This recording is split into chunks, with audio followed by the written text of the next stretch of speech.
Hello everyone. Right now we're going to be doing something a little bit different than our normal accustomed video. We're going to be talking about the correlation between reading, watching TV, movies, and all that fun stuff. All of us have had far more free time when we were younger.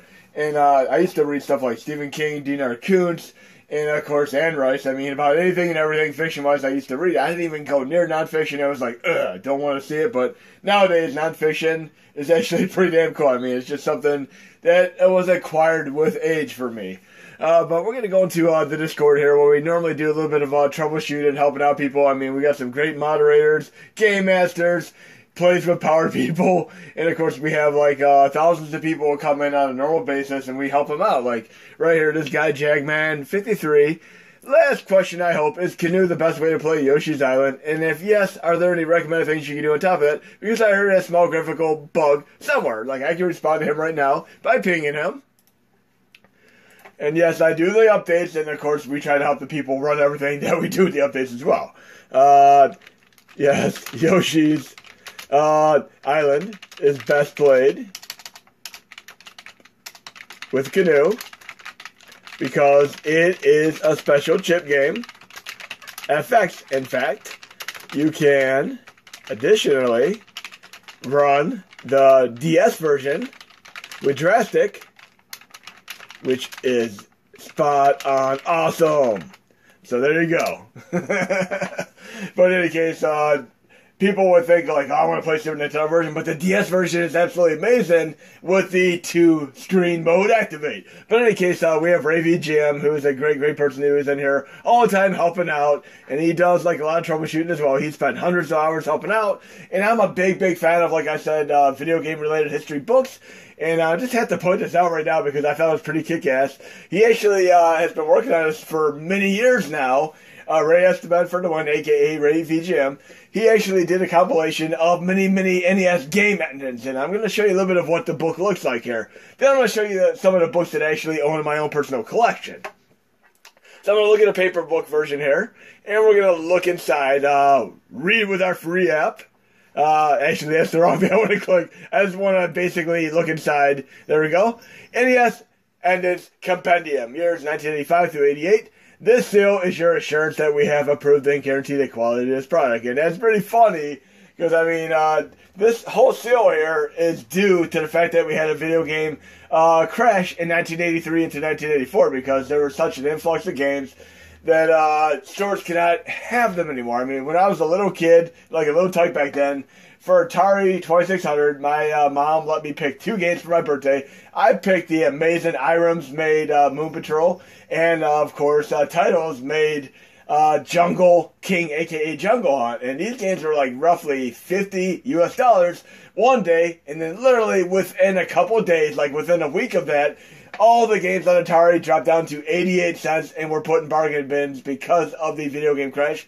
And people were afraid to even attempt to do video games again on consoles until the fact that basically Nintendo initiated a little bit of an agreement to try to do a collaboration with Worlds of Wonder, who basically were children's palace, etc. And they helped out with Teddy Ruxpin. And they got Nintendo's foot into the United States and just helped them get things off ground here. We had R.O.B. the Robot, the Like On with Duck Hunt, and Gyromite, and of course Legend of Zelda, the game that they thought us USA people could never comprehend because it needs an attention span to be able to play RPGs. Who would have thunk that Final Fantasy was the final game made by Square, but it ended up becoming Final Fantasy 15 decades later. But in any case, back to the scope of things here. The original NES Endings Compendium. And just look at the cover here. Can you tell what games these are the endings to without even knowing? Obviously, I'll give one to you right now, Mario 2. I want you to try to guess what these other 3 are on your own. Try to guess these 3. How many games have you actually beaten in your entire lifetime? I've beaten way more for Nintendo than any other system. And we're going to go in here. Look. The little preface here. Hello there, fellow enthusiasts. My name is Ray. Since the day I finished my first video game way back in the 80s, I've been interested in documenting game endings in one form or another. In the beginning, I made a giant list of the games I completed, and later on, I began recording game endings on VHS tapes. Remember those? When I discovered emulators, I began capturing game endings in image form, a practice that resulted in the birth of something that's very near and dear to my heart. The very first online game endings repository. It's a very important piece of the classic video game museum website, which I helped to build. I mean, great preface here, dude. And I have another friend from New York who's also big into video games and endings and all that. And he actually was in this process of trying to beat all of the entirety of the NES collection. And a few games here or there he had trouble beating. And he kind of ran them by me. And I'm very good because I'm autistic at playing the game and being able to exploit them. I mean, you give me a game, I can find and exploit it just like that. I mean, I'll give you an example. Top Gun. If you play Top Gun, and I'll link to it in the bottom of this description, you can literally go through the entire game without fighting a single enemy. Yes. The enemies cannot attack you unless they can see you on the screen. So if you're, say, in the second stage and you're going over the water, don't look at the water and all the enemies on the ground, like the battleships that are shooting missiles at you, guess what? They can't hurt you. So literally, even if a missile's on you on screen, just change your camera angle so the missile's off screen, and it'll miss you completely. It's absolutely hilarious. And I use exploits like these in games like Silver Surfer, BioBilly. I mean, you can literally just stand on top of enemies in BioBilly, and they can't hurt you at all. Again, I'll link to the video, but let's go to another page here. Table of contents here. It's dangerous to search alone. Use this. I mean, we got everything from 3D Battles of World Runner to 10-Yard Fight, 1942. And look, even Superman was beaten. That's a game that I've never taken the time to beat personally. And Super Pitfall is ingenuously difficult to beat. That's one game that, again, it's the type of game that your grandma might have gifted you, and you're like, this is a piece of turd, rat crap, but once you actually get into it, it's actually a pretty interesting game, and it has its fans. And then, of course, games like Metroid and Kid Icarus I beat by using the Black Player's Guide. I mean, I love the Player's Guide. Came with the original Nintendo Entertainment System hardware. But we're going to go down a little bit further here, but he did, like, over 100 games, and this is beautiful indeed. Caution, to avoid damage in this book, set it in a safe location and turn the lights off. And then we have this here, and these artworks look like literally just as amazing as the Black Player's Guide. I love the box arts here. And right here, we're going to do a little bit of a snippet from one of the games, I mean, Super Mario Brothers. And this is something that many people don't expect. I mean, I remember the very first time I connected this to my TV with the old S-Video connection and all that, AV cables, all that fun stuff. The story of the original Super Mario Brothers is a simple but disturbing one. On a day as clear as an azure sky of deepest summer, the Sorcerer King Bowser and his Koopa tribe invaded the Mushroom Kingdom and used their black magic to turn all citizens into rocks, bricks, and plants. As a bonus, they abducted Princess Toadstool, the only one capable of undoing a black magic spell, cast upon the people. That's a deceptively dark story for a Mario game. Why is that, Ray? That means that every time Mario smashes a brick, he's actually killing an innocent citizen. Too bad Nintendo made it so much fun breaking them. This was not a friendship. This was an actual fatality. Every time you bash a brick, you're literally decimating and murderizing the exponents of the Mario Kingdom, Mushroom Kingdom. That's pretty crazy. I'd like to see a hack where it does like Mortal Kombat fatality style things when you hit the box. But we got Super Mario Brothers, and let's look at some of the other snippets here. What else do we have? Commando. Awesome game. I mean, love that. And if you think about it, it's almost like a pseudo-spiritual sequel to Commando would obviously be something like Bionic Commando. But Commando is obviously based off of stuff like Terminator and, not Terminator, Arnold Schwarzenegger, Sylvester Stallone. You take any action game on Nintendo, in arcade, like Ikari Warriors, Contra, they're all basically Sylvester Stallone and Arnold Schwarzenegger, albeit different from the ones like RoboCop, which are obviously licensed games to begin with. Donkey Kong, and I remember in one of my history books, there's a lawsuit between Universal Studios and Nintendo over the property of Donkey Kong being a ripoff of course, King Kong. So I mean, King Kong, Donkey Kong, that's why there's a little bit of a joke. It has like Donkey Kong fighting Godzilla. Imagine that, Donkey Kong versus Godzilla or Godzilla versus Bambi. We got Ghosts and Goblins, and I don't want to spoil much, but any of you who've ever beaten the game will find out the hard way that it's not as easy to beat as you think. I don't want to say much more than that. Now you're playing with endings, and this is so awesome here. I mean, Yes, I can definitely see that he's a fan of the Black Player's Guide because it is so spot on to the awesome integrity of the amazingness, nostalgic factor of the original Black Player's Guide. Okay? And he actually sent me a few samples in our PMs, and I'm going to give you a couple examples of these right now. Let's do this real quick. Actually, I have to go to his messages here. Just to show you, okay, he sent me a couple right here. We got Blaster Master, Bionic Commando, and if you ever played the USA version of Bionic Commando, you would realize that they actually censored Adolf Hitler, who was in the original version, because yes, it is like Nazi Germany style game, but for the USA version, they changed it to not be actually Adolf Hitler, even though it is clearly him. And there's our Mario one. And then, of course, we have the amazing Castlevania 2 with the multiple endings. And even though Zelda 2, The Adventures of Link, and, of course, Castlevania 2, Simon's Quest are both considered Black Sheep games. I played the bejesus out of both of these games. I own Simon's Quest, but I didn't own Zelda 2 because I couldn't find a store that actually sold it. So I just ran it over and over and over and over again and used Nintendo powers to beat it. But in any case, I mean, if you're interested in this book, you can buy it in paperback, soon to be hardcover as well. I mean, I'll have a link to this in the description. But you can also buy a PDF version of it. Should we say like a Kindle version? I'm not sure what version the Kindle version is in because I'm going to be trying to get the hardcover version of it when it pops up because I love my hardcover versions. And we're going to do a little bit more in this video right now. I'm actually going to, and sorry for this Disney display here, we're going to my little book collection here. I actually got a Mr. Rogers' Neighborhood book for my wife for Christmas.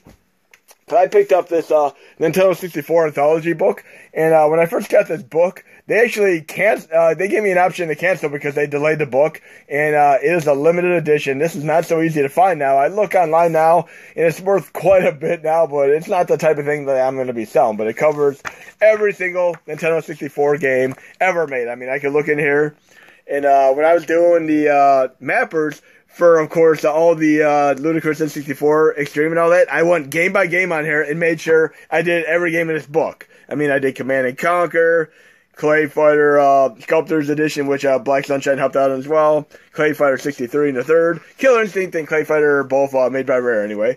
Then we have even games like Derby Stallion 64, Destruction Derby 64, Digimon 3D, and every system always has their, like, Japan Digimon 3D games, but, this is a great multi-100-page book on Nintendo 64 stuff. Again, I'll show you this Nintendo 64 Anthology. It is so beautiful a book by Math Manant. And I'm going to show you a couple other books I have that I'm a big fan of right now. I mean, let's go through these ones I have over here. And this is what I think is awesome, because remember Sega Master System and its really silly artwork? It was still great, but the best artwork I've ever seen out of any video games has always been Atari. I mean, just look at this. I mean, this is Missile Command artwork right there. And you just open the book right here.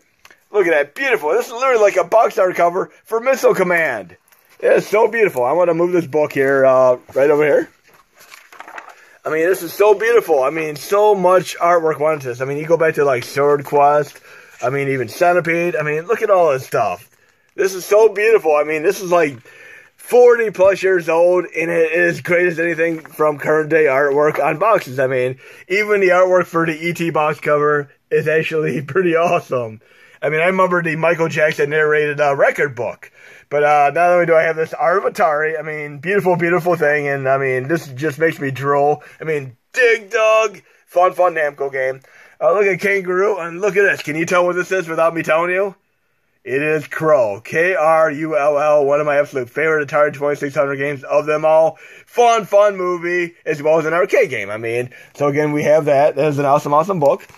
And then right here, I have High Score, the Illustrated History of Electronic Games. And I got this from the library initially, then I bought it. I mean, I just sat there and read the entire book from beginning to end, and it has a lot about the historical, like, lawsuits of Atari and all that. I mean, and the development of the original hardwares. I mean, going all the way back to, like, Atari Star Wars. I mean, it covers so much. I mean, it's so beautiful. I mean, even a whole section on ColecoVision, which I had when I got my Atom computer. I did want a Commodore 64, but I ended up getting a ColecoVision add-on accessory for my Atom computer instead. I mean, my friend at school basically made me bootleg copies of, like, a bunch of Commodore 64 games. I was so excited on Christmas morning to be able to play them. Then I opened up this big box, and it was an Atom computer. I'm like, what the hell is this? It was something that was a failed system computer. It came out after Christmas, so it failed, and my mom got it on discount. And look, this is actually pretty damn awesome too. It shows like all the box covers for the VCS and all that. I mean, there's our, it's a little bit out of focus here, but we got Jungle Hunt there, Kung Fu Master. And Jungle Hunt was obviously made by originally Taito. Kung Fu Master is like Kung Fu the game, made by, of course, Irem. I mean, Irem did make Kung Fu Master, and it's like a Jackie Chan thing. We have in-game shots there. I mean, let's go to a few other books there. We have another one. I have The Ultimate History of Video Games. Again, more stuff right here. The story behind the craze that touched our lives and changed the world. And this is a great, great book. Also, a lot of the lawsuits, like the King Kong versus Nintendo one. And here's my favorite book of them all. I mean, right now, The Ultimate Nintendo Guide to the NES Library from 1985 to 1995. And I spent almost $100 on this initially to get this and the PDF and all that. It was like Pat Contry. He's another person who does like reviews on YouTube, like ReyVGM, and he does some very, very fun reviews. And this covers every single Nintendo game up into production of this time, including some fan-made games and homebrew games. Like, let's try doing this. Bubble Bath Babes, the puzzle game right there. And he's got some nice reviews. And, like, they even, like, Bucky O'Hare is a great, great lesser-known Konami game. And he gave it 4.5 stars. It's a licensed game. Availability is uncommon. So, yes, it's not a cheap game to get. It says genre action platformer. Release date January 1992. One of the later games for the system. Developer Konami, publisher Konami. And yes, Bucky O'Hare is a fantastic game. If you haven't played this game, definitely check it out. I'll have to do it in a video. But going farther on, I mean, it literally does all the games. It also has sections on hardware and accessories. And one of my friends that I talked about who was doing like try to beat all the games that he did Top Gun, he actually has a little section in the book that he did that got to put in there. He's credited in the book as well. I mean, it's so awesome. And he's been working on like a Super Nintendo version of this kind of book as well. And we got a couple more books. We're going to go down to the accolades of my wife's little book room. I have my man cave, she has her woman cave, and let's get go down here real quick. Okay, what do we have here? I'm going to get a light on real quick and show you these other two books we have. And this is a book that I bought the moment I saw it. Let me get a light on so you can see this. Okay. And we're fans of that horror movie called Trick or Treat. So I picked up this Trick or Treat thing. I mean, they have comics, books, a fun movie, and this guy went on to do some very, very cool stuff after that. But this is one of my favorite books right here. We have to do this. And you can see there's like a whole library shelf. And yes, I bought her a ton of Hello Kitties as well. Yeah, I can do nice romantic stuff. I bought her Build-A-Bear Ewok as well. But I bought her, these are the things like these omnibus things. I bought her the Osmond, and these things are ridiculous. You try buying the Avengers Infinity War omnibus, you're going to be spending hundreds of dollars at this point. And then, of course, she's into history. She has, like, Weird History 101. I mean, I'm into stuff like that, too. I'm into, like, true crimes. I have, like, 500 greatest crimes all the time. But right here is one of the best books I've ever read. NES Oddities in the Homebrew Revolution. And this literally has all homebrew games, and some of these are actually in the Mod Hub right now. We have, like, literally like a first Castlevania game. Let's see what else we have in here. Play Choice 10. It covers basically like a lot of official games as well as homebrew games. And we're going to get into some of the homebrew games here. What do we have here? We're going to pick some random one. Oh, this is cool as hell. Like, this is covering like all the Japan games. I mean, we have one here called Little Magic. I guarantee you never heard that one. Developer Data East, publisher Data East. I mean, awesome stuff there. We're going to try moving on to some of the lesser-known games. Oh, these are so cool. I mean, I found so many games just by looking through this book here. I'm trying to find, some game that would stand out. Like, what is this one? Oh, look at that. A game called Koniko Monogatari. Developer, Marionette, publisher, Pony Canyon. And let's see what this says. Adventures of Chatron is a word game is essentially a reimagining of the film Milo and Otis called Kitten's Adventure Japan. This game is a straightforward platformer where you control Milo and collect apples from trees. I did not even know about this game. I literally just popped in here and found that one in here. That's funny as hell. Oh, look, we have hardware, like ROB stack-up items. It's just so fun seeing all the stuff that literally just, here we go. Homebrew stuff. Future of Homebrews. physical NES homebrew releases. These are ones that you can actually buy. And you can't look any further than Battle Kid 1, Fortress Apparel, and Battle Kid 2, Mountain of Torment for the 2 best homebrew games that I've ever played on NES. These are great, and these are so much like the ReyVGM games that are out now. I'm actually going to be playing those in the next video. But in any case, I really hope you enjoyed this video. And I will do the ReyVGM video next. But hopefully you get to check some of these books out. These are awesome stuff. And I've spent many hours at night doing these. If you ever have a power outage, you could just turn on a candle, flashlight, and just read one of these damn awesome books. But talk to you soon, guys and gals. There'll be another update soon.